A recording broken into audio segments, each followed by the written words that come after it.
अपने YouTube channel smart study classes में। तो हमने आपको डायरेक्ट एंड डायरेक्ट में बताया था, असर्टिव के हम आपके क्लियर कर चुके हैं। उसके बाद हमने इंट्रोगेटिव और फिर इम्परेटिव और उसके बाद एक्सक्लेमेटरी। अब आपके लास्ट में आते हैं ऑप्टेटिव। ये डायरेक्ट एंड डायरेक्ट का सबसे अंतिम पोर्शन होता है। इसके बाद फिर कमांड वाले और डायलॉग वाले रह जाते हैं। तो आज हम बताएंगे आपको ऑप्टेटिव टू इनडायरेक्ट कि ऑप्टेटिव के हम किस प्रकार इनडायरेक्ट करते हैं। तो देखिए चलते इसके कुछ रूल्स होते हैं जिनको हम आपको बताते हैं। सबसे पहले आता है आपका पहचान। क्या आता है इसकी? पहचान। क्योंकि जब तक हम सेंटेंस को पहचानेंगे नहीं हम बना नहीं सकते हैं। तो पहचान है जब आरएस के शुरू में, आरएस कौन सा होता है? लास्ट वाला। जब आरएस के शुरू में या गॉड शब्द दिया हो तथा अंत में एक्सक्लेमेटरी मार्क आए तो उसे ऑप्टेटिव सेंटेंस कहते हैं।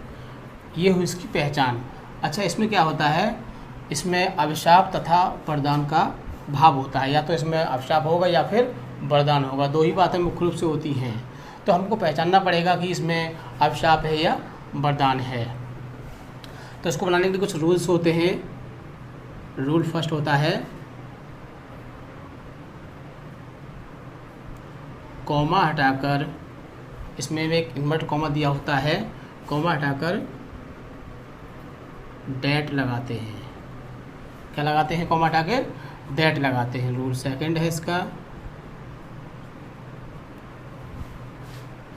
सेड टू, या खाली सेड भी आ सकता है। सेड टू हो या सेड हो, तो सेड या सेड टू के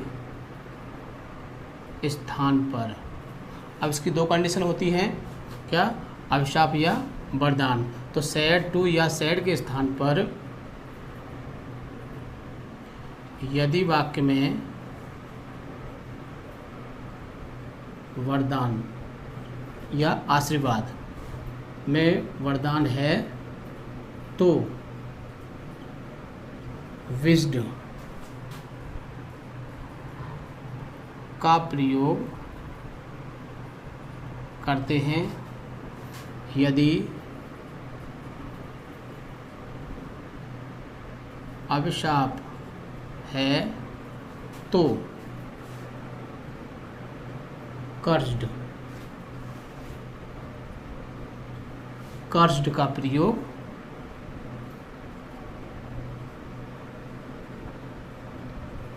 करते हैं। कभी कभी क्या होता है कि हम पहचान नहीं पाते हैं कि सेंटेंस में वरदान है या अभिशाप है। उस कंडीशन में क्या करोगे? एक हमने नए शब्द का प्रयोग किया है कि जब वरदान या अभिशाप न पता चले। नोट में लिख सकते हो इस बात को। जब वरदान या अभिशाप ना पता चले तो क्या लगाते हैं? प्रेड शब्द का प्रयोग, प्रेड शब्द का प्रयोग करते हैं। तो इस तरह से हम सेड टू या सेड के स्थान पर क्या लगाते हैं? विस्ट लगाएंगे या फिर कष्ट लगाएंगे। या फिर हमको वरदान और अभिशाप का ना पता चले तो क्या करेंगे? हम उसमें प्रेड का प्रयोग कर देते हैं। तो नेक्स्ट रूल है आपका रूल थर्ड, आरबी के टू को हटा देते हैं। इसमें आरबी में एक टू दिया होता है और हम उस टू को हटा देते हैं। रूल फोर्थ है इसका, वाक्य को साधारण कर देते हैं। वाक्य को साधारण कर देते हैं। मतलब कि जो सेंटेंस होता है इसमें वो एक इंट्रोगेटिव अवस्था होता है, मतलब उसमें मे या मे शब्द शुरू में लगा होता है। तो क्या करेंगे, हम उस मे को सब्जेक्ट के बाद ले जाएंगे। तो उस मे को किस बदल देते हैं, हम इसको मे को हम माइट में बदल देते हैं। तो इसका एग्जाम्पल देखिए,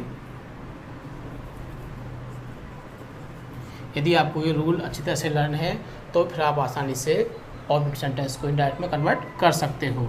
जैसे कि हमने बताया आपको, Ram said comma inverter, Ram ने कहा, क्या कहा,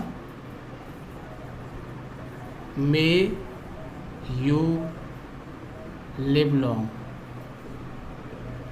may you live long. Ram ने कहा may you live long, Ram ने कहा कि भगवान करे आपकी आयु लंबी हो। तो क्या है, इसमें वरदान है, आशीर्वाद है, तो हमने इसको पहचान लिया।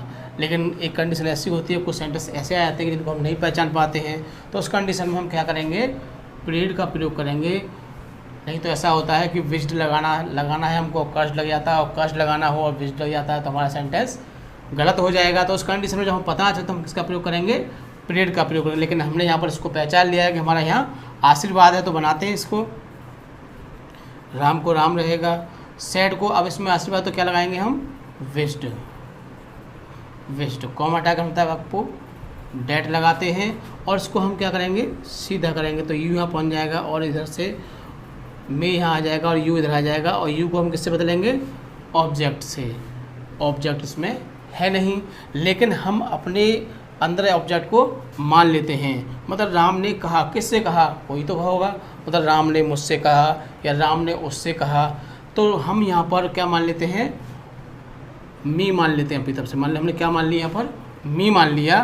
तो जब हम मी मान लेंगे तो हम इसको किसके साथ बदलेंगे, मी के साथ बदलेंगे। मतलब राम ने मुझसे कहा, तो हम जब मी मानेंगे तो मी के हिसाब से यू को बदलेंगे तो क्या हो जाएगा, आई हो जाएगा, और मी को क्या कर देते हैं, माइट, आई माइट, बाकी आपका लिव लॉन्ग, फुल स्टॉप। इस तरह से आपका ये एक आशीर्वाद का सेंटेंस होगा क्लियर। अब एक अवश्य आपका बनाते हैं हम, the teacher said to the bad boys, अध्यापक ने बुरे लड़कों से कहा, क्या कहा, comma inverted comma, may you go to hello.